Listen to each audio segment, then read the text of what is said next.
to think like human beings, I would say no, and I'll explain in a minute why I say no. And second, that they be more intelligent than human beings is a question. Intelligence is to be defined. If you would ask me, are they better chess players than any human being possibly can be? Yes, I get you, someday. Are they better chess players than most human beings right now? One of the things, by the way, that we always do is we want the darn machine to be better than anybody, not just better than us. If we find a machine that can play chess better than us, it doesn't impress us much. We keep saying, and what happens when it comes up against the masters? We imagine that we, human beings, are equivalent to the masters in everything, right? The machine has to be better than a person in everything that the best person does at the best level, okay? But it's hard on the machine. But with regard to the question of whether to make it to think like a machine, my opinion is based on the following idea, that we try to make these things work as efficiently as we can with the materials that we have. The materials are different than nerves and so on.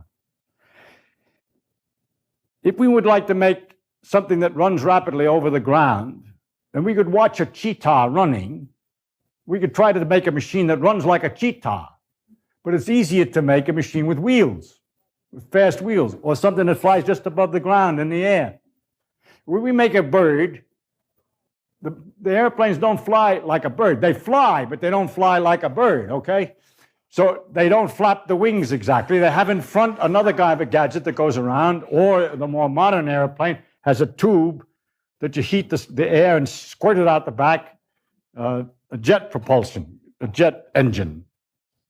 Has an internal rotating fans and so on, and it uses gasoline. It's different, right? So there's no question that the later machines are not going to think like people think in that sense. With regard to intelligence, I think it's exactly the same way. For example, they're not going to do arithmetic the same way as we do arithmetic, but they'll do it better. Let's take mathematics, very elementary mathematics, arithmetic. They do arithmetic better than anybody, much faster, and differently. But it's fundamentally the same, because in the end, the numbers are equivalent, right? So that's a good example of it. We're never going to change how they do arithmetic to make it more like humans. That would be going backwards. Because the arithmetic done by humans is slow, cumbersome, and confused and full of errors. Where these guys are fast. If one compares what computers can do to the human beings, we find the following rather interesting comparisons. First of all, if I give a human being a problem like this, I'm going to ask you for these numbers back, every other one, in reverse order, please. Right? Now, I'm going to a series of numbers, and I want you to give them to me back in reverse order, every other one. I'll tell you, I'll make it easy for you. Just give me the numbers back the way I gave them to you. You ready? 1, 7, 3, 9, 2, 6, 5, 8, 3, 1, 7, 2, 6, 3. Anybody going to be able to do that? No. And that's not more than 20 or 30 numbers. But you can give a computer 50,000 numbers like that and ask for them in any reverse order, the sum of them, or do different things with them and so on, and it doesn't forget them for a long time, etc. So there are some things that a computer does much better than a human, and you'd better remember that if you kind of compare machines to humans. But what a human has to do for his own, they always do this, they always try to find one thing, darn it, that they can do better than the computer. So we now know many, many things that the humans can do better than the computer. She's walking down the street and she's got a certain kind of a wiggle, and you know that's Jane. Right? Or the guy's going in and you see his hair flip just a little bit. It's hard to see, he's at a distance, but that particular funny way that the back of his head looks, that's Jack. Okay? To recognize things, to recognize patterns, seems to be something that we have not been able to put into a definite procedure.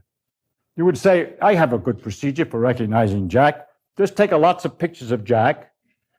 By the way, a picture can be put into the computer. In fact, by this method here.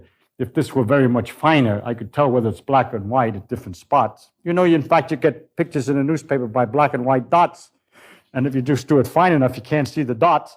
So with enough information, I can load pictures in. So you put all the pictures of Jack under different circumstances and ask the machine to compare it. The trouble is that the actual new circumstance is different. The lighting is different, the distance is different, the tilt of the head is different, and you have to figure out how to allow for all that.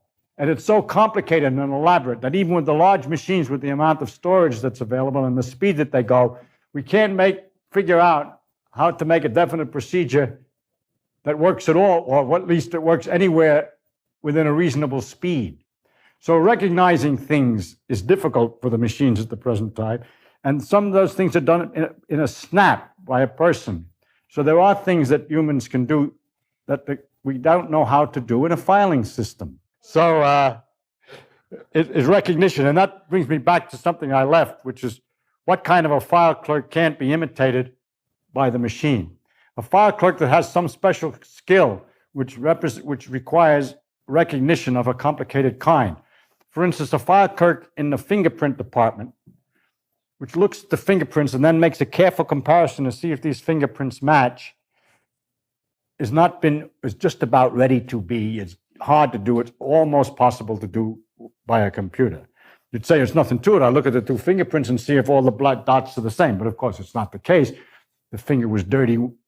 The print was made at a different angle. The pressure was different, and the ridges are not exactly in the same place. If you were trying to match exactly the same picture, it would be easy.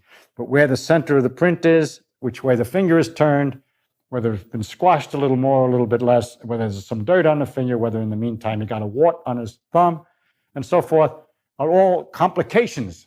These little complications make the comparison so much more difficult for the machine, for the blind filing clerk system, that is much too slow to be certainly utterly impractical, almost. At the present time, I don't know where they stand, but they're going fast trying to do it, whereas a human can go across all that somehow, just like they do in the chess game. They seem to be able to catch on to patterns rapidly, and we don't know how to do that rapidly, automatically. Audience question. Can computers discover new ideas and relationships by themselves? Well, it depends what you mean themselves, and it's hard. To discover new relationships, computers can do. There have been computers which do things like theorem proving in geometry or something, in which they've converted the problem of finding a proof of a theorem into a definite procedure. Okay? And once you do that, although it's an elaborate and dumb way to do proofs, it can do it. At the present time, a computer can't do all the different things that a person can do. You know, it's very difficult to find some way of defining rather precisely something we can do that we can say a computer will never be able to do. There are some things that people make up that say that while it's doing it, will it feel good? Or while it's doing it, will it understand what it's doing? Or some other abstraction. I rather feel that these are things like, while it's doing it, will it be able to scratch the lice out of its hair? No, it hasn't got any hair to lice to scratch from, okay? So you got to be careful when you say what the human does. If you add to the actual result of his effort some other things that you like, the appreciation of the aesthetic, you didn't do that. I'm not saying you did. But a lot of people do that when they ask questions. And if we add things that we think we're doing on top of what we're actually doing, just look at not just the result of what we're doing, but a lot of extra things, then it gets harder and harder for the computer to do it, because the human beings have a tendency to try to make sure that they can do something that no machine can do. Somehow it doesn't bother them anymore. It must have bothered them in early times that machines are stronger physically than they are. They can lift weights that are heavier than people. They can move things faster than people. They can run faster. They can fly. They can do just terrible strengths and so forth. And we don't still sit around worrying that there's some way that the man can turn his hand, that some machine can't do that. We can easily make machines that are better than us in predicting the weather, for instance, because what you do to predict the weather is to look at old records and see when the circumstances were similar and guess that the results will be similar. Added to that, a certain amount of analysis of the movement of wind according to the laws of physics and a certain amount of hocus pocus put together, okay? Now, the speed will be higher and the effectiveness of the predictions greater if you could look at more cases, so you get a better chance of getting one closer, and put a longer and more elaborate calculation, including more variables, which is too hard for us to do in time to make the prediction. No? We have to make the prediction of the weather. Let's say the weather for 3 days from now has to be predicted in 3 days, or the damn thing is useless, right? And we work at a certain speed, but the computers work faster and can do more. And therefore, for instance, for weather prediction, in the end, maybe not today, but someday, it's not at all inconceivable that the machine could do weather prediction faster and more effectively and more accurately than we do. We will have, however, given it the procedure. Now, the question is, what happens if we don't give it the procedure? Well, people have tried this game of giving it, instead of a direct procedure, a kind of what has been called heuristics. Try an analogy to get a new idea of how to do something. Compare this to that. Try an extreme case, etc. And a man by the name of Lennart has gone the furthest with this. Do I have time? How much time do I have? Because we want to see these slides. What time? I know that's interesting information, but how much time do I have? It's time for the slideshow now. Since I have no more time, I will say no more about the subject. Well, just heuristics. What? Just finish up the heuristics. No, but it takes a few minutes. That's why I asked for the time. Okay, he made this machine, which was, again, a filing cabinet, you understand. What it does is it tries to find the answer to something by looking at the different possibilities, but which ones he tries is something like patterns in the chess. Instead of everything, it says, try moves near the center of the board first, and never mind the ones in the corner, or something like that, or some sorts of principles. And he first applied it to a kind of naval game. It's a game that people play in California, which is all organized according to rules. It's kind of fun. Someone sets out all the rules. Dreadnoughts cost this much, armor costs this much, guns cost this much, and so forth, and you got this much budget for your navy. And you're going to make various kinds of ships with different kinds of armaments. And then this kind of a ship armament of a certain thickness that costs a certain amount can only resist shells of a certain strength, and so on. So you try to, with the money, arrange to design different kinds of ships so that your navy is better than the next one. And when they're brought together, there's ways of calculating there's not real navies. It's a game. Which is the best one, and all the rules are laid out in a great big volume, okay, of the costs of everything and the power of everything and the armor-piercing possibilities and so on. And it's a nice game.